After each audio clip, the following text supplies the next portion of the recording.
চায়নাতে এক ধরনের বাঁশের গাছ হয়। সেই বাঁশ গাছে যখন আপনি বীজ বপন করবেন, একদিন দুই দিন পানি দিবেন, গাছটা বড় হয় না। 1 মাস 2 মাস পানি দিবেন, গাছটা বড় হয় না। সার দেন, যত্ন করেন, কোনোভাবেই গাছটা বড় হয় না। 1 বছর বীজ থেকে চারা গাছ অঙ্কুরিত হয় না।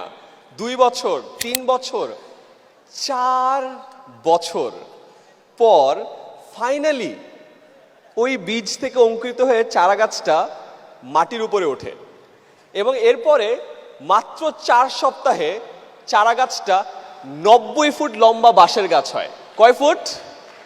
90 ফুট। এই গল্পটার সাথে আপনাদের সবার লাইফের মিল আছে। আপনারা এখন অনেক কষ্ট করছেন, অনেক কষ্ট করে ঢাকায় আসছেন, অনেকের সাথে পরিচিত হওয়ার চেষ্টা করছেন, নেটওয়ার্কিং করছেন, কল দিচ্ছেন, হয়তোবা পাত্তা পাচ্ছেন না, অনেক জায়গায় যাচ্ছেন, কাস্টমার কিনছে না। মনে রাখেন, আপনারও বীজটা একটু অঙ্কুরিত হতে টাইম লাগছে। ওই যে 4 বছর একবার করে একবার যখন ওখান থেকে বের হবেন, 4 সপ্তাহে 90 ফুট এই স্টেডিয়াম পার হয়ে যাবেন। ঠিক এখানে একটা মজার বিষয় আছে। তখন ওই চারা গাছটা দেখে বাকি মানুষ কিন্তু বলে যে আরে মাত্র 4 সপ্তাহে চারা গাছটা 90 ফিট লম্বা হয়েছে। আসলে কি 4 সপ্তাহে 90 ফিট লম্বা হয়েছিল? 4 বছর 4 সপ্তাহে 90 ফুট লম্বা হয়েছিল। তো মনে রাখেন, আজকে যদি আপনাদের এফর্টগুলো বা আপনাদের কাজগুলো কেউ ভ্যালু না করে, আপনি এখন ওইখানে আছেন, টাইম কিন্তু কাউন্ট হচ্ছে।